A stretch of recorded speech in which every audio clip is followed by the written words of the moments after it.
trabalho, está fazendo almoço, está na correria e está com o rádio ligado aqui na nossa programação. Vamos agora com as notícias da polícia. Plantão policial.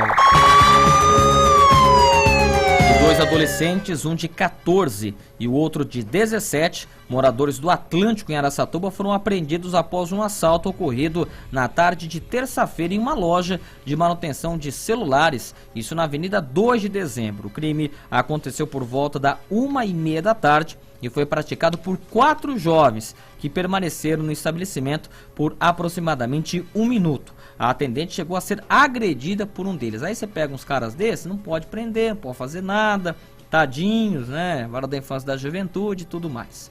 Segundo informações, o adolescente de 14 foi encontrado por uma outra equipe da PM que estava em diligência entre o Atlântico e o São Rafael. O menino estava em um condomínio de uma construção com 2 celulares, um deles com a tela trincada e R$ 709 em dinheiro. Ele também confirmou a participação no assalto e, assim como o outro acusado que foi encontrado, diz que a arma utilizada, que na verdade seria de brinquedo, teria sido jogada em um milharal próximo ao condomínio e agora a polícia tenta identificar os outros 2. Mas aqueles que foram encontrados, o menininho de 14 e o garotão de 17, já estão soltos. Uma mulher foi socorrida com possível trauma no braço após ser jogada do 4º andar do prédio de um condomínio no Parque Alecrim, em Araçatuba. Conforme consta, a vítima teria se jogado após brigar com a amiga que estava no seu apartamento.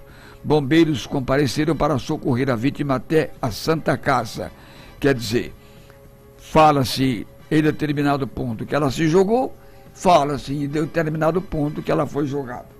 Agora a polícia vai tirar as suas conclusões e um boletim de ocorrência foi registrado.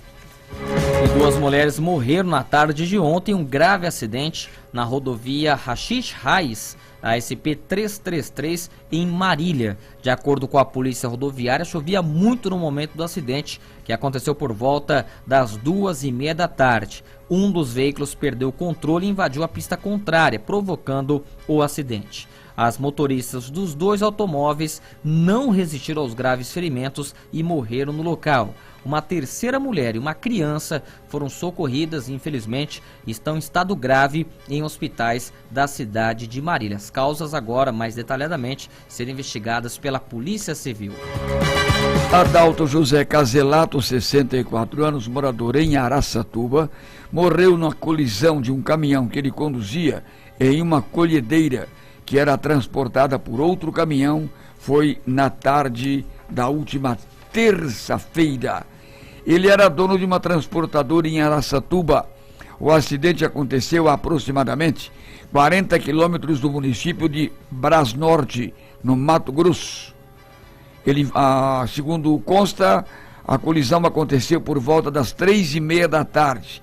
E por volta das 16 horas de ontem ainda, o corpo estava sendo preparado para ser trasladado para Araçatuba. E um homem de 37 anos, morador do Porto Real 2, em Araçatuba, foi preso na madrugada desta quinta-feira, acusado de furtar objetos de um carro que estava estacionado na rua Vereador Aldo Campos, bairro São Vicente. Ele foi detido com toca-CDs do veículo, mas negou o crime. Quer dizer, tá com o toca-CD, acabou de roubar, mas não foi eu não.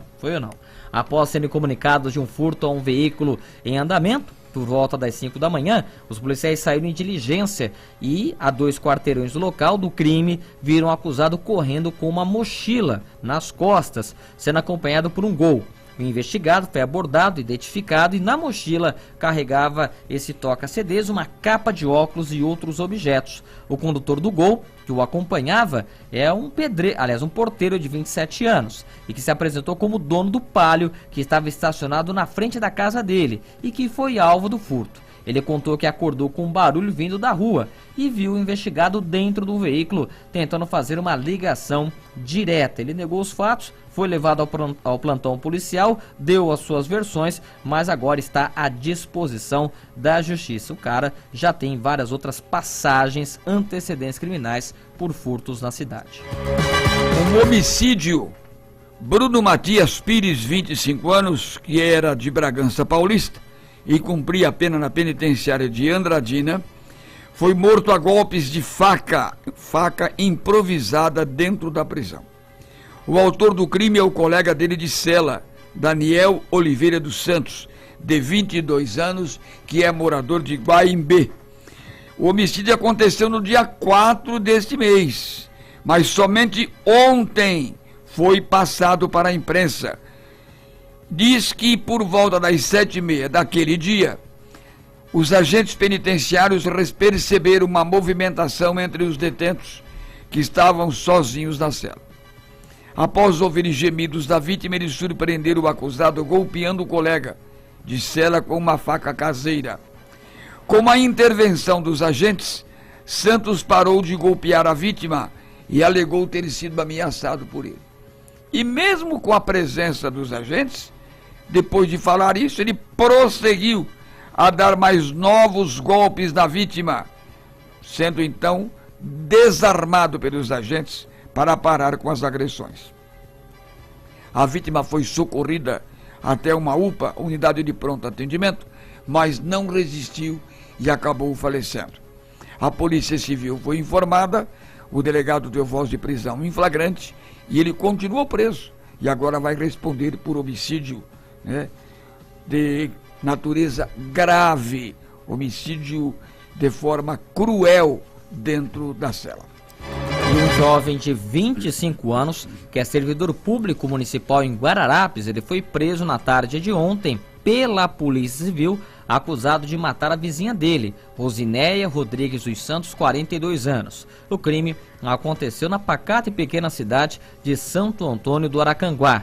Ela era considerada desaparecida e o corpo foi encontrado na tarde de ontem na beira da rodovia Marechal Rondon, a SP-300, após a prisão do acusado. O boletim de ocorrência do desaparecimento foi registrado por um irmão de Rosinéia, após ser informado pelo ex-marido que a procurou após ela não ter ido ao trabalho em uma padaria da cidade.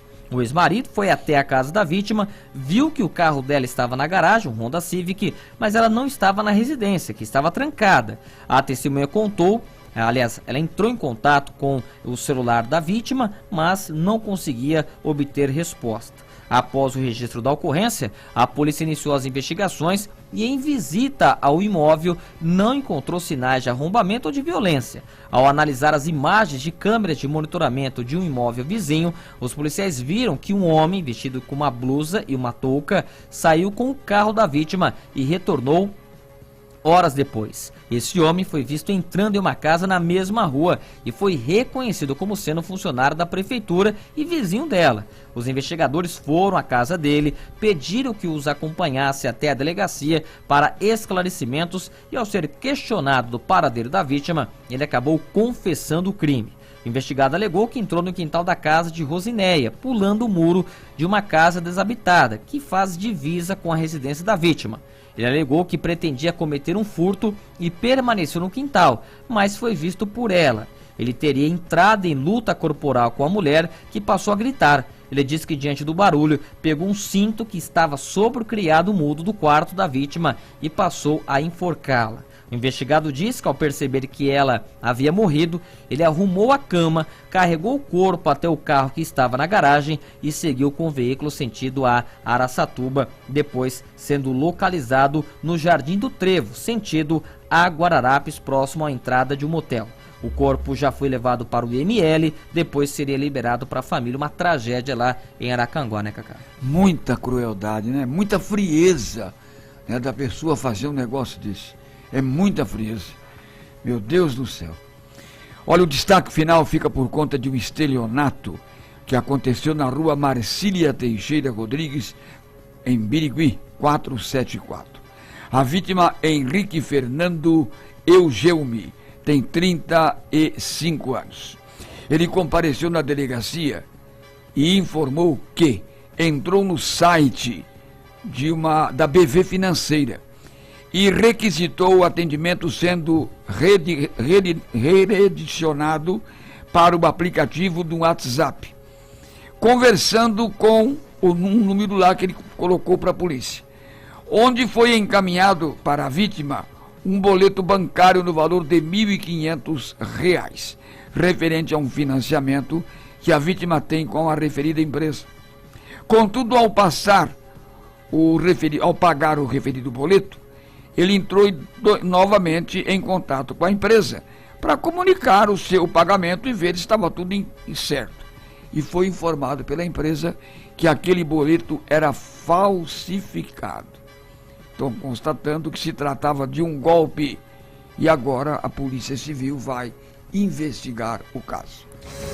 Tá aí as informações da polícia para você, 11 horas mais 27 minutos, 11h27. Agradecendo aí a sua audiência e também o seu carinho. Nós vamos agora pro intervalo. Daqui a pouquinho a gente passa pelas mensagens do pessoal do YouTube. Também tem um momento esportivo com Libertadores e Brasileirão e a utilidade pública. Não sai daí, voltamos já já.